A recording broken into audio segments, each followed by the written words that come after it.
Apostle John's New Testament Revelation Unfolded Section 10 Author's Notes. After reading this section, the reader will be left with no doubt that the great beast presented in the New Testament book of Revelation is the United States of America. It will be known that all human beings have the mark of the beast in their right hand and/or forehead. There will be no doubt what has caused the human condition upon this earth and the problems that are associated with it. And there will be no excuse to not do what must be done to solve these problems. The book of Revelation holds up a mirror in which the world can view its own reflection. Lost from our memories are our childlike reflections, and the remembrance of anything beyond the first light that warmed our eyes in a strange new world. Our birth signaled the beginning of a journey in which our travels would lead us each down a different path. While traveling on these paths, we become lost. We join others on their paths, only to find that theirs is not our own. Once we realize that only our own path can take us where we want to go, we struggle continually to stay on it. But exactly what are we looking for? Are we not searching to find our true self within? Do we not seek to see, once again, the reflection of who we truly are individually, not as the rest of the world sees us, but as we saw ourselves before the definitions and expectations of the world consumed our minds and made us into someone we are not? We deeply long to see ourselves the way we saw the carefree child smiling back at us when we first noticed our image in a mirror. As we grow and continue down our chosen paths, the lines of experience begin to crisscross our face like a road map, not showing us where to go, but only showing us where we have been. We begin to see the reflection in the mirror as something we are not. Our reality is affected by the illusory image staring back at us, and we become convinced that what we see is who we truly are. These wrinkles are well worn into our face. We see these creases as flaws in our real self, not realizing they were created from the natural course we have followed in becoming what we have become. We have created the wrinkled roadmap by following the path we have chosen for ourselves. In essence, we have caused our own suffering. The causes of human suffering become overwhelmingly real and inexcusable as we look at the face staring back at us, expecting to see the serenity and balance we once knew as a child. The mirror reflects the image of a being created from the passions and propensities of human nature that devour anything in their way. At the same time, our natures motivate us to search for happiness and a confident self-realization that we are equal to everyone else. In this way, we feel secure in what we see in the mirror. No one doubts that the world at large is deteriorating as fast as it is progressing. As we discover new technology, strive for freedom, and connect via the internet, television, and other advanced communication processes, we are uniting unlike any other time in recorded world history. But uniting for what purpose? Never has there been such rampant disregard for human life or the Earth's environs. Life and survival have created a delicate balance between the natural world and the emotional world we have imagined to find our happiness. The book of Revelation is a masterpiece painted by John the Beloved that reveals the causes and effects of human nature.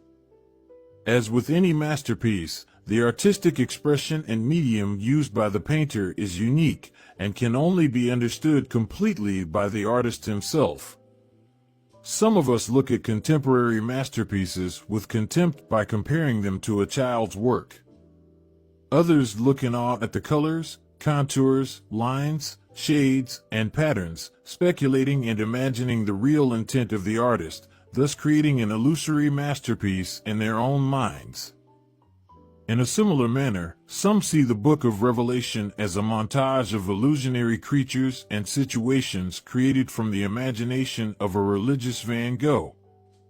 While others, who are unimaginative and uninspired fearmongers, see it as a literal prophecy of future world events because of what they interpret as the world's wickedness. John the Beloved wrote Revelation in the early part of the 4th century. By then, he had witnessed human nature from a perspective that could only be drawn from many years of experience living among the different peoples of the earth. John's 2,000+ years of longevity is implied by Christ's words in the following verses. Then Peter, turning about, seeth the disciple whom Jesus loved following, which also leaned on his breast at supper, and said, Lord, which is he that betrayeth thee? Peter seeing him saith to Jesus, Lord, and what shall this man do? Jesus saith unto him, If I will that he tarry till I come, what is that to thee? Follow thou me. Then went this saying abroad among the brethren, that disciple should not die. Yet Jesus said not unto him, He shall not die, but, If I will that he tarry till I come, what is that to thee? This is the disciple which testifieth of these things, and wrote these things, and we know that his testimony is true. And there are also many other things which Jesus did, the which, if they should be written every one, I suppose that even the world itself could not contain the books that should be written. Amen. John 21 verses 20 to 25. Only two means of proof would satisfy both skeptics and believers. One would be John's revealing himself to the public and allowing science to verify that advanced beings manipulated his genetic patterns, beings who knew how to use their knowledge of genetic engineering to change the course of human flesh and eliminate aging.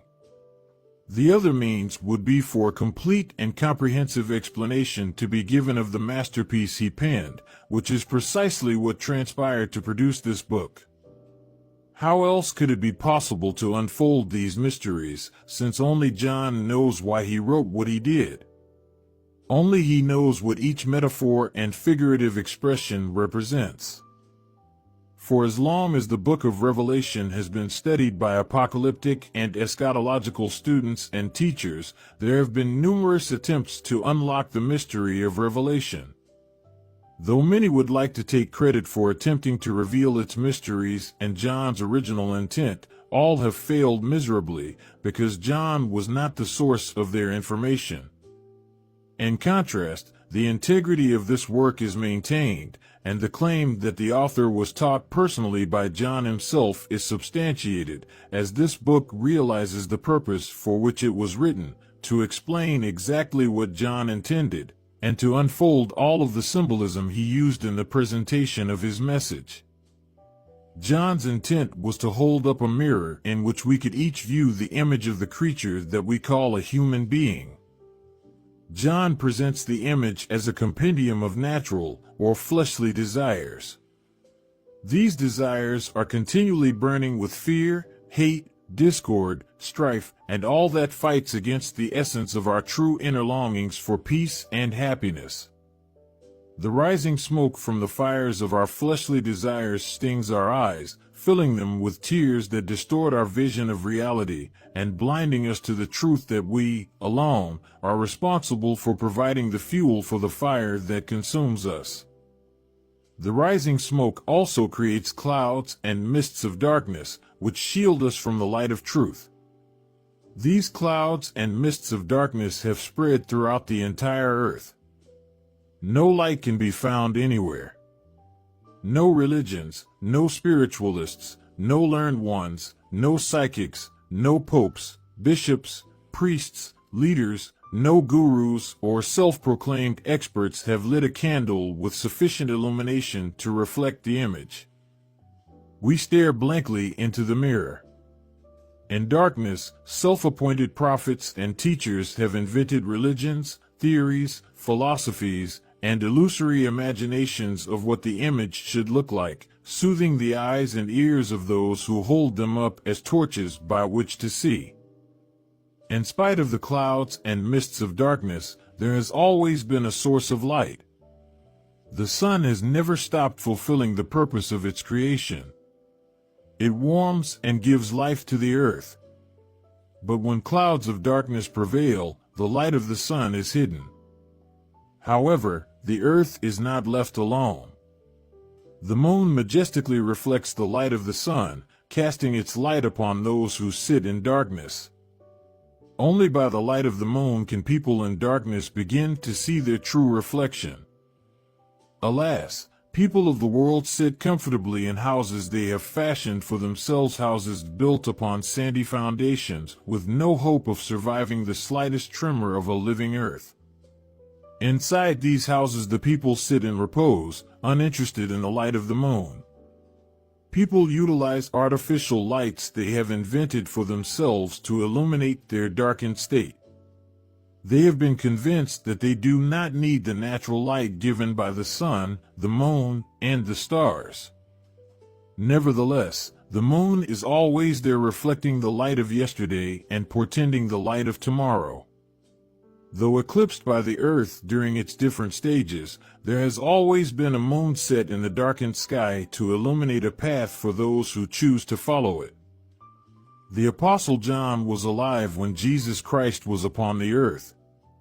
Carrying a lamp as he journeyed with Jesus in a darkened land, John filled it with the oil he received from this natural vine. For hundreds of years, he covered his lamp as he lived among the earth's inhabitants.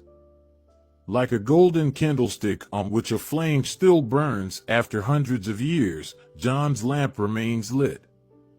It would light the world if it were not hidden among a group of writings accepted by the masses as a source of all truth.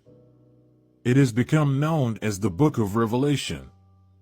His lamp is unable to give its light and warmth because of the dark robes and dark suits worn by the religious leaders who stand in front of it, keeping the people from seeing its light. The books of the New Testament were not selected, edited, and collated until hundreds of years after the death of Jesus. John was still alive then, and in disguise, visited those responsible for its canonization. His writings were profound. They gave the editors a different view of Jesus' ministry than that which had been passed down from one generation to the next. John also delivered his manuscript for his revelation to the editors, knowing they would never comprehend its meaning because of the symbolic and metaphorical way in which it was written.